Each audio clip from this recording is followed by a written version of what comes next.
Donc voilà, j'avais assisté à un enterrement en Guyane qui m'avait marqué. C'est des jeunes qui m'étaient proches qui enterraient leur grand-mère. Et ce jour-là, il avait plu le matin. Quand nous sommes allés au cimetière l'après-midi, donc quand on arrive au cimetière, la tombe était déjà remplie d'eau. Alors on sont allés chercher une pompe, on a tiré l'eau, et qu'à peine on enlève, on va aller chercher le cercueil, il y avait encore. Je pense que ça s'est fait au moins 3 ou 4 fois. Et puis à un moment donné, à la force donc ils se sont précipités, ils ont mis le cercueil dans la tombe, et c'est la boue qu'on mettait sur le cercueil. Ça m'avait marqué, d'autant plus que c'est une belle personne qu'on enterrait. Et c'est Saint Alphonse Marie de Ligorie. Il dit que de tous les biens de ce monde, il n'y en a pas un seul dont la mort, enfin, ne doive nous dépouiller. Parce que même notre corps, déjà quand on meurt, on appelle la dépouille. Parce que la mort vraiment nous a dépouillés. Voilà. Donc cette fête est une très grande fête, la fête de l'Assomption. Nous avons entendu la première lecture, le livre de l'Apocalypse dit « Un grand signe apparut dans le ciel. Une femme ayant le soleil pour manteau, la lune sous les pieds et sur la tête une couronne de 12 étoiles. » Voilà, ça c'est une grande fête qui nous remplit vraiment d'espérance. Voilà, parce que nous qui devons passer par la tombe, enfin, aujourd'hui il y a beaucoup d'autres choses aussi qui m'effraient, parce qu'aujourd'hui l'incinération devient quelque chose à la mode. Et la première fois que j'avais vu une incinération, je pense que j'étais au collège, c'était une femme qui était Premier ministre en Inde, Indira Gandhi. Donc on avait brûlé son corps publiquement. Voilà, quand j'avais vu ça, vraiment ça m'avait marqué négativement. En fait, c'est ça, l'Église aujourd'hui exulte de joie, car la femme conçue sans péché, disons les choses comme ça, et dont les entrailles ont porté le Sauveur du monde, la résurrection et la vie. Parce que c'est le Seigneur Jésus lui-même qui se présente ainsi. Jean chapitre 11, verset 25. Il dit « Je suis la résurrection et la vie ». Donc je disais que l'Église exulte de joie car la femme conçue sans péché et dont les entrailles ont porté le Sauveur du genre humain, la résurrection et la vie. La femme remplie d'Esprit Saint à l'Annonciation. L'ange lui avait dit l'Esprit Saint viendra sur toi. Voilà. Et donc la femme remplie d'Esprit Saint à l'Annonciation et à la Pentecôte aussi, la comblée de grâce. Voilà, siège dans le royaume de son Fils, avec son corps et son âme. Voilà, le texte que nous avons entendu à la deuxième lecture, c'est la lettre de Saint Paul. Oui, voilà, il disait que aux Corinthiens, il disait que tous les hommes meurent en Adam. De même, c'est dans l'Église que tous recevront la vie. Mais chacun a son rang. Chacun a son rang. Je disais que, bon, bien sûr, chacun a son rang. Et vraiment, notre parcours est comme ceux qui prennent une compagnie en Afrique, une compagnie marocaine, qu'on appelle la RAM. Lorsque vous prenez cette compagnie-là pour voyager, une chance sur deux, vous risquez d'arriver devant sans vos bagages. C'est tellement fréquent avec l'âme. Et puis, il y a même certains qui perdent leurs bagages pour toujours.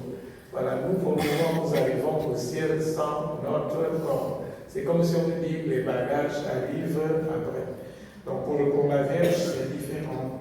Et comme je le disais, donc la femme conçue sans péché. Voilà la comblée de grâce, la mère de la résurrection et la vie. Elle siège dans le royaume de son Fils avec son corps et son âme. Par anticipation, elle participe à la résurrection de son Fils. Voilà, donc frères et sœurs, la vie éternelle n'est pas une farce.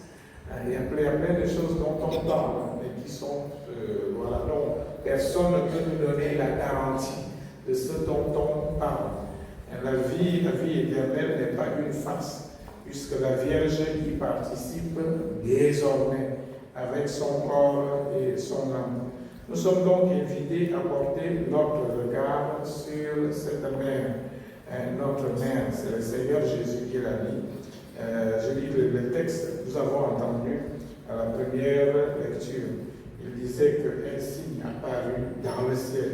Voilà, une femme ayant le soleil pour manteau, la lune sous les pieds, et sur la tête une couronne de 12 étoiles. Voilà, nous sommes invités à porter notre regard sur notre mère. Voilà. Et Saint Pierre dit quelque chose. Saint Pierre dit quelque chose dans sa première lettre. Je pense que c'est au chapitre 5, verset 8.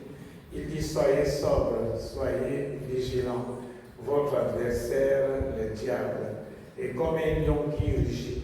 Il va et il vient à la recherche d'une proie à dévorer. Mais là, le texte que nous avons entendu en deuxième lecture, dit le dragon vint se poster devant la femme qui allait enfanter, afin de dévorer l'enfant dès sa naissance. Et nous savons qu'il n'a pas pu dévorer sa proie. La mère et le fils sont dans la gloire du ciel. Voilà, le premier-né d'entre les morts, c'est-à-dire le Christ, donne la vie éternelle à sa mère.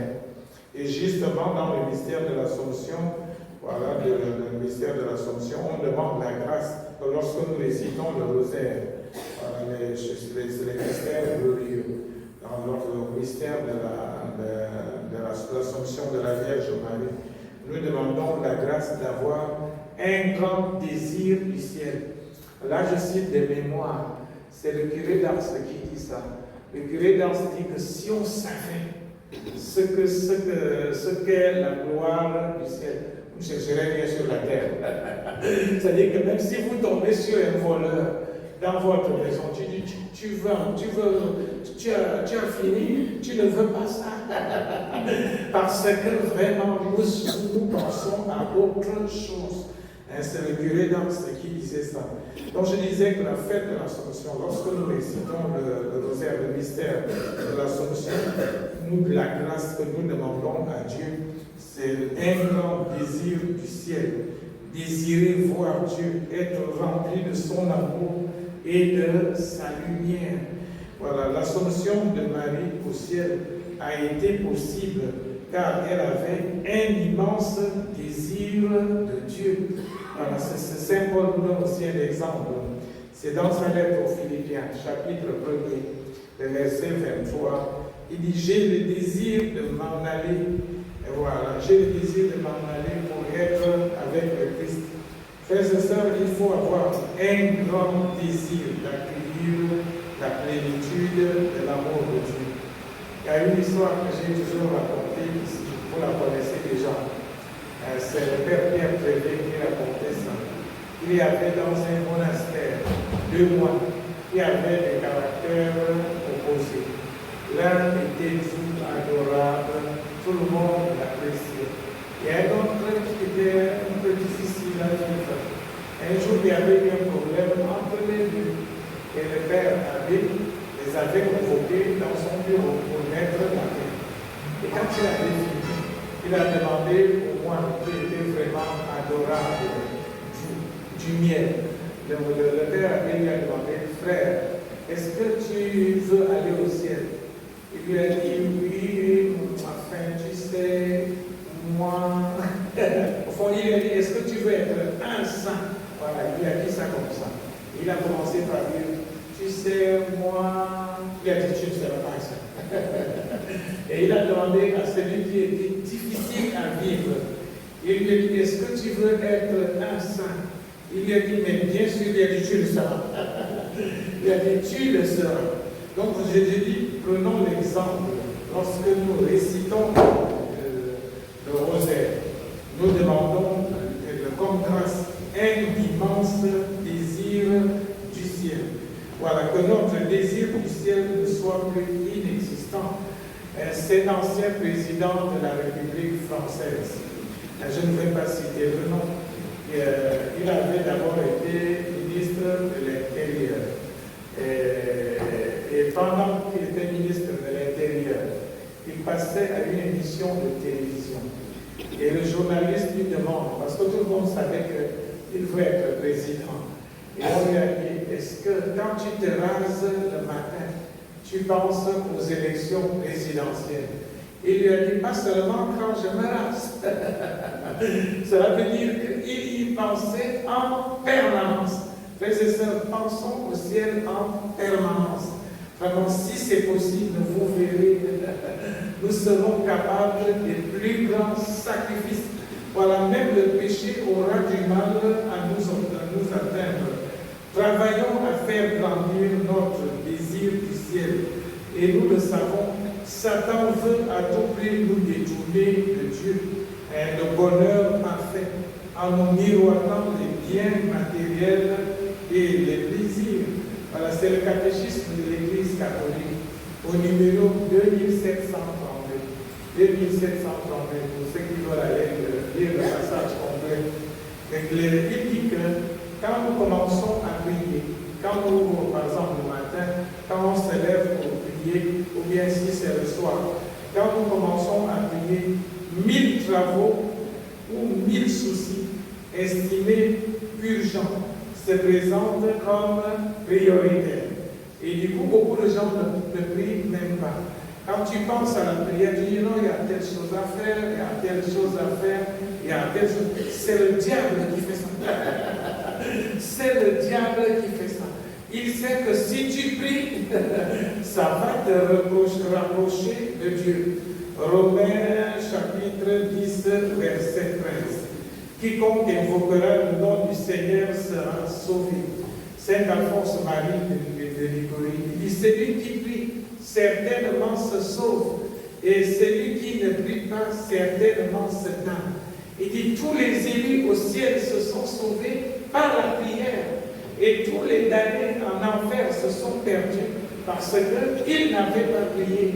Il dit, s'ils avaient prié, ils auraient obtenu de Dieu toutes les grâces nécessaires. Mais il se trouve que quand on est en enfer, on ne peut plus prier. D'où je disais, frères et sœurs, travaillons à faire grandir notre désir du ciel. Voilà, il faut à travers une vraie vie de prière. Et je vous disais, plein de gens se le font avoir comme si le bonheur était dans les plaisirs du monde.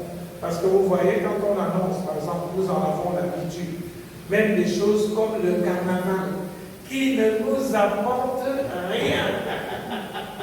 Absolument rien. Je raconte la dernière fois que je suis allé au carnaval en Guyane. Je suis allé la première fois. C'est les jeunes qui m'avaient dit d'y aller. Ça ne m'avait rien dit. Et ils m'ont dit non, va à la grande parade. Et quand je suis allé, je vous assure, je n'ai pas fait 5 minutes. Parce que quand les Brésiliens étaient arrivés des amis, j'ai fui en courant. Je ne suis plus jamais retourné. Voilà, le diable nous donne l'impression qu'on va gagner quelque chose avec les plaisirs de la terre. Ainsi, les choses spirituelles, et Dieu non plus d'attrait pour nous. Sainte Thérèse de l'enfant Jésus, elle disait que Satan n'ignore pas que l'homme qui prie avec persévérance est perdu pour lui. Il sait ça.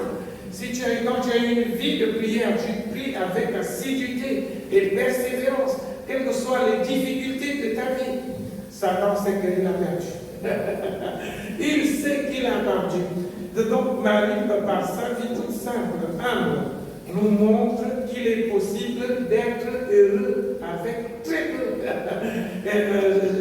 J'ai suivi sur les réseaux sociaux hier soir. Il y a une journaliste, je ne sais pas si elle est martiniquaise ou bien guadeloupéenne, en tout cas c'est une antillaise, qui est à CNews. Elle dit dans une émission de télévision qu'elle est née entre deux cocotiers. Je ne sais pas si les femmes aux Antilles accouche entre deux cocotiers. Mais en tout cas, c'est ce qu'elle dit. Elle dit qu'elle est née entre deux cocotiers. Et une autre femme lui a dit, non, je suis guadeloupéenne, je suis née dans tel centre hospitalier. Et puis après, on a mis la photo pour contredire la journaliste. Non, la Vierge, elle a accouché dans une étable. Dans une étable. Donc je disais que par sa vie toute simple, elle nous montre qu'il est possible d'être heureux avec très peu. Nous avons entendu le Magnificat. Le texte dit, le Seigneur renverse les puissants de leur forme. Il élève les humbles, les personnes simples. Il comble de bien les affamés.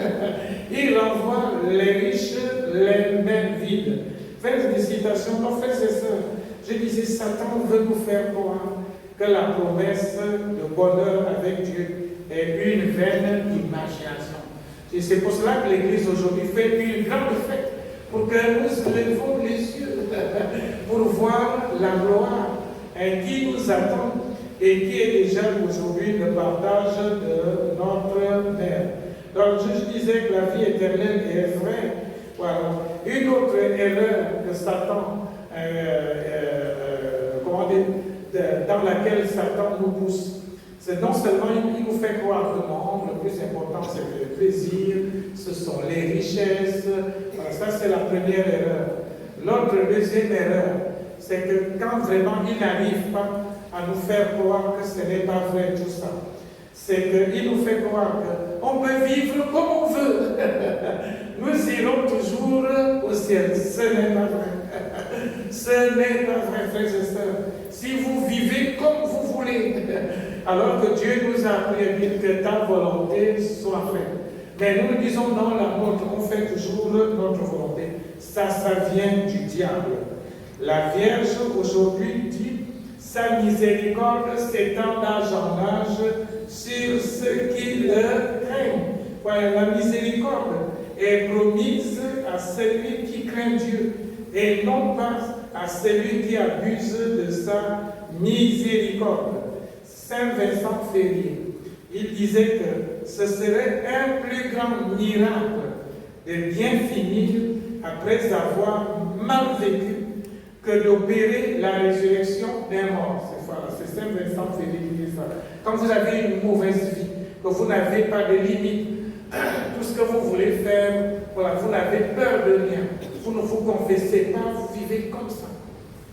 Saint Vincent Ferrier dit que être sauvé dans ces conditions, c'est comme si nous, on avait la possibilité de ressusciter un mort. Parce qu'au fond, nous ne sommes pourquoi? Nous ne sommes rien d'autre, sinon un mort. Donc, frères et sœurs, ouvrons notre cœur à l'amour de Dieu.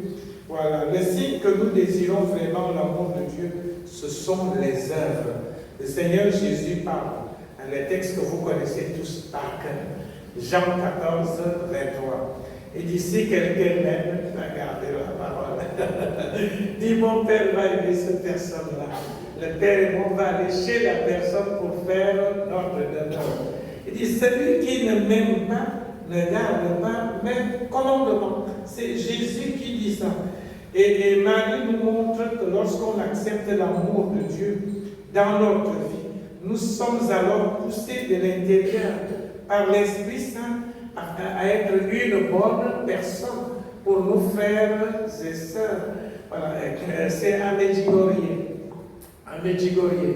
Les jeunes qui la voient à Medjugorje depuis 1980 ou 81, c'est eux-mêmes qui racontent ça. Ils disent qu'un jour, l'un des 3 ou 4, je ne sais plus le nombre qu'ils sont, a dit à la Vierge, comment tu peux être aussi belle? Dit, comment est-il possible d'être aussi belle? Elle lui a dit, non, j'aime. C'est-à-dire qu'elle est remplie d'amour. Donc, frères et sœurs, l'amour n'est pas une option, c'est le chemin de la vie. Donc, demandons au Seigneur par l'intercession de Marie la grâce d'augmenter notre désir du ciel, afin que l'amour de Dieu puisse nous rendre heureux. Alors nous pourrons témoigner de nos frères, à nos frères, de la réalité du ciel par l'amour que nous leur donnerons. Amen. Amen.